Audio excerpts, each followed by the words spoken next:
She was booed off a side court in Melbourne.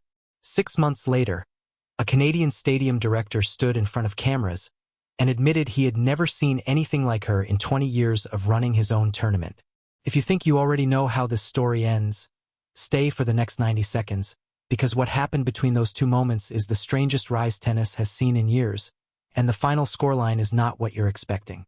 Before we go further, here's the deal. This channel has been tracking Eala since before her name was being pronounced correctly on American broadcasts, since before the sellouts, since before Venus Williams called her a world star on camera. If you want to know where this story goes next, before it happens, before anyone else covers it, hit subscribe right now. Not because the video is asking you to, because somebody has to be in her corner the way her own fans have been, and that starts with you being here for the next chapter, not finding out about it a week late.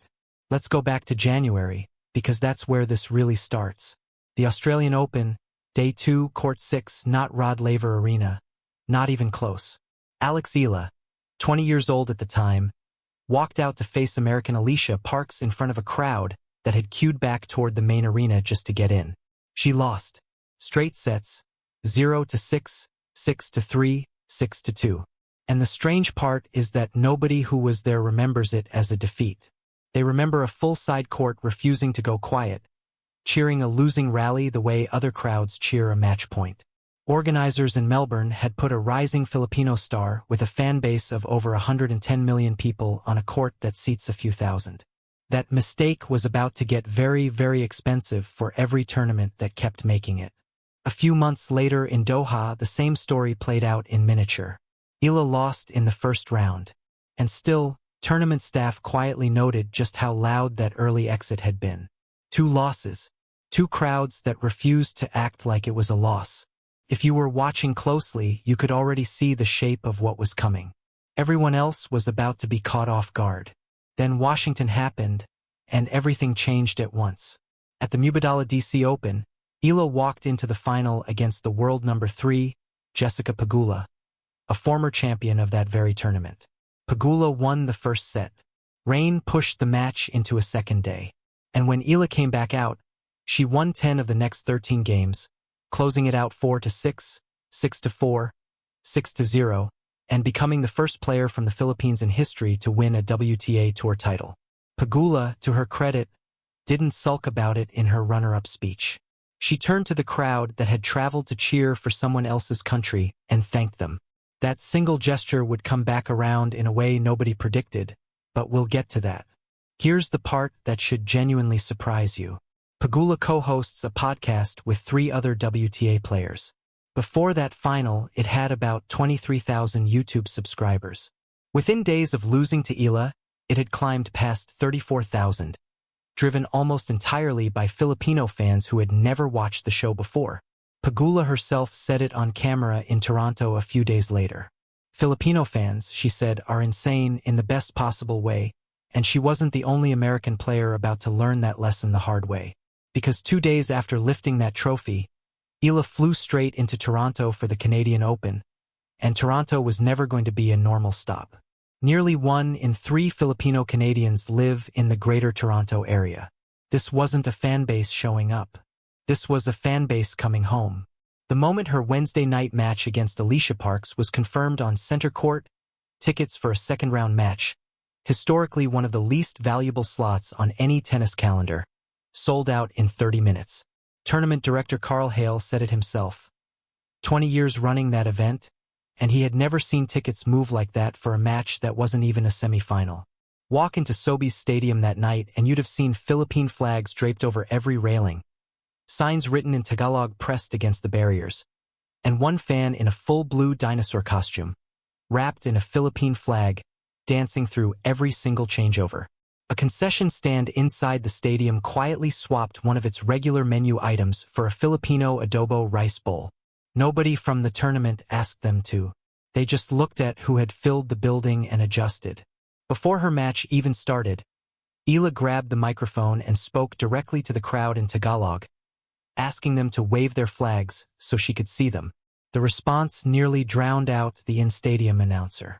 Then she went out and beat Alicia Parks, the same player who'd beaten her in Melbourne 7 months earlier, 6-1, 4-6, 6-2, in an hour and 51 minutes. Same opponent. Completely different building. Completely different result.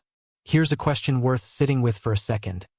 How many athletes get a do-over on a loss, in front of 10 times the crowd, and actually take it? Drop your answer in the comments because we're about to see if she could keep doing it. The next night brought something nobody expected. Venus Williams. The two had teamed up briefly at the Bad Homburg Open back in June, reaching the quarterfinals before losing. They were supposed to reunite in Washington, but Eala withdrew from doubles at the last minute to focus on singles, a decision that directly led to her first title.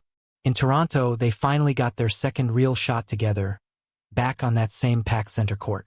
It didn't go their way. Miyu Kato and Ludmila Samsonova broke away late in both sets to win 6-4, 6-3 in just over an hour. But what happened after the loss mattered more than the score. Standing next to Eala at the press conference, Venus Williams, 7-time Grand Slam singles champion, looked at reporters and said, "Alex is a world star. She's just incredible. Besides the fact of her tennis, she's an incredible person, well-spoken, and just an impressive young lady." Venus Williams doesn't hand that phrase out casually. When someone with that resume calls a 21-year-old ranked 20th in the world a world star, she isn't talking about the ranking. She's talking about the ceiling above it. One day, 2 matches, a win over the woman who'd beaten her in Australia, and a loss alongside a legend who publicly declared her a star anyway. And it still wasn't over. 2 days later, Eala was back on center court against American Katie McNally, grinding through a 3-set battle, 6-3, 5-7, 6-4, in front of a crowd that somehow sounded even louder than it had for the Parks match. Afterward, she told reporters something that stuck. Someone in the crowd had told her they wanted to be Filipino for the night, the same way she'd once felt Puerto Rican for a night at a Bad Bunny concert.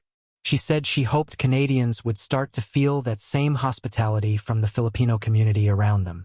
Coco Gauff, watching all of this unfold from inside the same tournament, put it simply in her own press conference.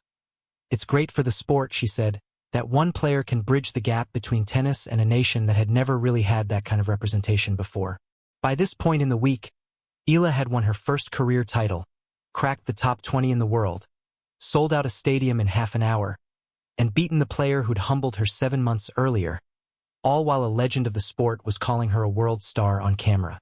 If this were a movie, this is exactly where they'd cut to the trophy ceremony. It's not where the story actually goes. And this is the part most retellings of this week are leaving out. On Monday, in the round of 16, Alex Eala ran into Belinda Bencic. And it did not go well. Bencic took the first set 6-4, then completely shut the door in the second 6-0. No dramatic third set. No late comeback. A clean, decisive loss that ended her Toronto run right, as it had built to its loudest possible moment. Sit with that for a second because it matters. This wasn't a script where the crowd noise carries the player to a trophy. This was a real athlete, 21 years old, absorbing a real defeat in front of the loudest, largest crowd of her career, 1 week after the best win of her life. When reporters asked her about carrying the weight of an entire diaspora on her shoulders, she didn't dodge the question. She said she saw herself as just a drop in the ocean of Filipino pride, one person among millions who feel the same way about their country. She said the stadium wasn't full because of her. It was full of people who already felt that pride before she ever walked on court, and she was simply the reason they all showed up on the same night. That's not a deflection. That's a 21-year-old, ranked 20th in the world, handling a brutal straight-set loss with more composure than most veterans manage after a win. So here's where it actually stands right now. Venus Williams has already left for Cincinnati, where she's set to team up with her sister Serena in doubles, a reunion tennis fans have been waiting years for. Eala herself is headed to Cincinnati next, and after that, the U.S. Open opens at Flushing Meadows, sitting inside Queens, home to one of the largest Filipino populations anywhere in the United States. If a Wednesday night second-round match in Toronto sold out in 30 minutes, and if a straight-set loss in the round of 16 still couldn't quiet 10,000 people, what happens when this exact story arrives in New York? Nobody knows yet. Not the tournament, not the broadcasters, not even Eala herself. That's genuinely the honest answer, And it's a rare thing in sports right now to be able to say that about anyone. So here's what we're going to do. Down in the comments, I want your real prediction, not the safe one. Does the Bencic loss reset everything? Or does it become the exact kind of defeat a young player needs before a deeper run at the US Open? Say the round you think she reaches in New York and why. I'll be pulling the most interesting ones for the next video, because this is not close to finished. And if you've been here since before the sellouts, before World Star, before any of this was mainstream, you already know why this channel exists. Hit subscribe, turn on notifications, and be here when the next chapter drops. Because after everything this week just proved, missing the next one would be a mistake.